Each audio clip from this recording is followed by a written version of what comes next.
बिहार में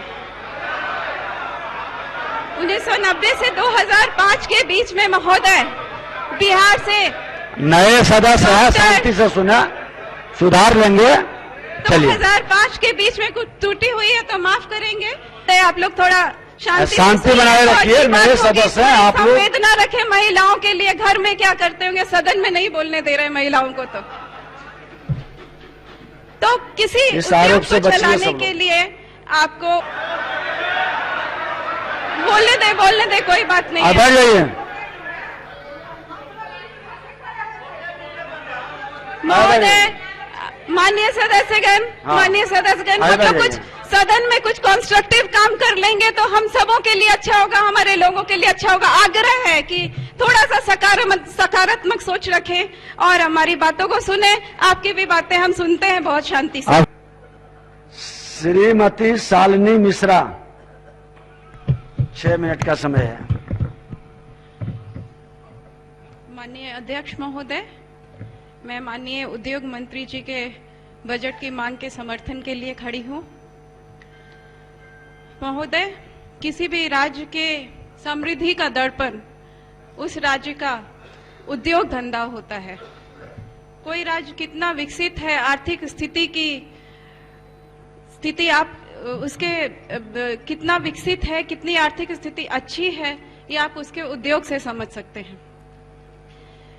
माननीय महोदय, मैं ये कहना चाहती हूं कि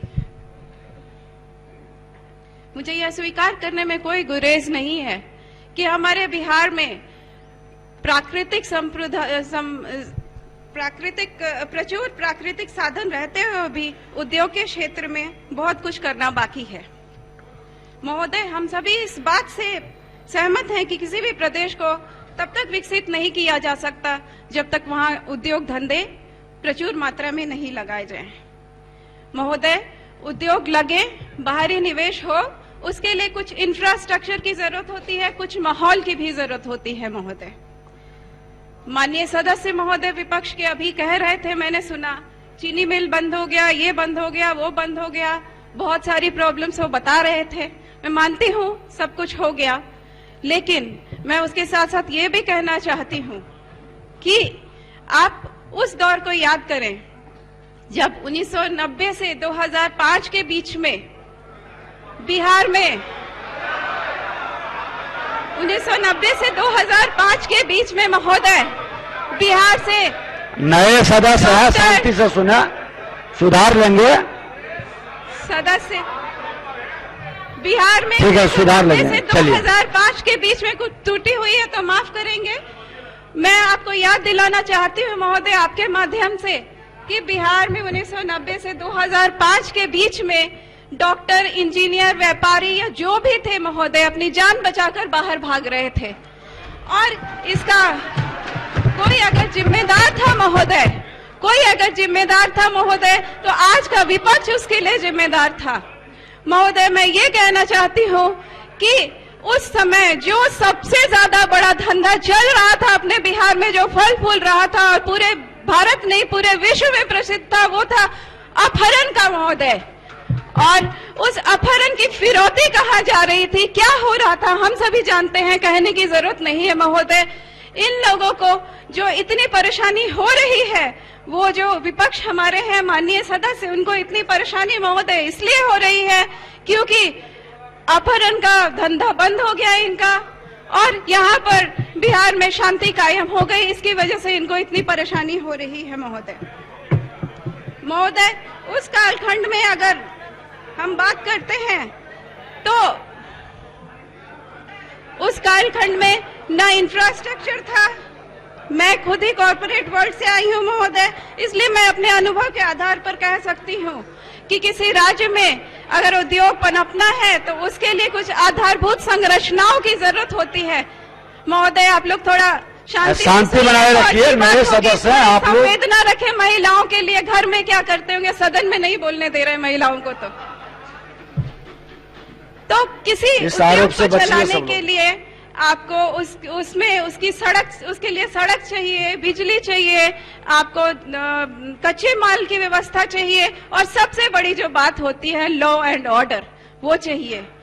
महोदय, आपने जो किया था 1990 से 2005 में हमारे विपक्ष ने जो किया था, उसको हमारे माननीय मुख्यमंत्री जी ने जब उन्होंने हुकूमत संभाली है 2005 में, उसके बाद से उन्होंने धीरे धीरे लॉ एंड ऑर्डर कायम किया, सड़कों और पुल पुलियों का जाल बिछाया, बिजली की व्यवस्था की, नल जल की व्यवस्था की।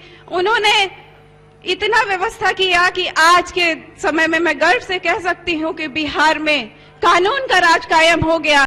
और अब जो समय है महोदय, आने वाला जो समय है, आप बैठिए।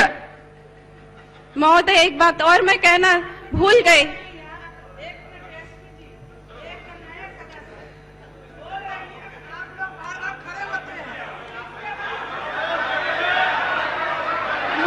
बोलने दे, कोई बात नहीं आप है। बैठ जाइए। महोदय, माननीय सदस्यगण, हाँ। माननीय सदस्यगण, आगे मतलब बढ़िए। कुछ सदन में कुछ कंस्ट्रक्टिव काम कर लेंगे तो हम सबों के लिए अच्छा होगा, हमारे लोगों के लिए अच्छा होगा। आग्रह है कि थोड़ा सा सकारात्मक सोच रखें और हमारी बातों को सुने। आपकी भी बातें हम सुनते हैं बहुत शांति से। आप संक्षिप्त कर लीजिए, समाप्त करिए। तो आज मैं कह रही थी महोदय कि शांति कायम हो गया, अमन कायम हो गया, पुल पुलिया बिछ गया। अब आगे जो हमें करना है वो है उद्योग का विकास करना, जो होके रहेगा, जहां पर हमारे माननीय मुख्यमंत्री जी जैसे सकारात्मक सोच वाले नेता हैं, जहां पर हमारे उद्योग मंत्री जी जैसे डायनामिक, एक्सपीरियंस और पॉजिटिव अप्रोच वाले उद्योग मंत्री हैं, जहां पर हमारे सारे नेतागण, हमारा सत्ता पक्ष, एनडीए पक्ष इतना सकारात्मक है महोदय। तो मैं जानती हूँ, मुझे पूरा विश्वास है कि हमारे नेता के लीडरशिप में, हमारे पीएम के लीडरशिप में, हमारे सीएम सर के लीडरशिप में ये होके रहेगा। और एक बात मैं कह के मैं अपने क्षेत्रों की कुछ बातें हैं जो मैं कह के समाप्त करती हूँ, सदन पटल पर अपनी बातें रखूंगी। पर्यटन भी एक ऐसा उद्योग है जिससे कोई राज्य फलता फूलता है। तो मेरा आग्रह है कि हमारे केसरिया क्षेत्र में विश्व का सबसे बड़ा बौद्ध, एक मिनट महोदय, हमारे केसरिया क्षेत्र में विश्व का सबसे बड़ा बौद्ध स्तूप है, उसको डेवलप करा के पर्यटन स्थल में डेवलप कराया जाए महोदय। इन्हीं शब्दों के साथ 1 मिनट में कहना चाहती हूँ कि हमने जो देखा है हमारे माननीय मुख्यमंत्री जी में 3 चीजें हैं जो हम मैनेजमेंट आज मैं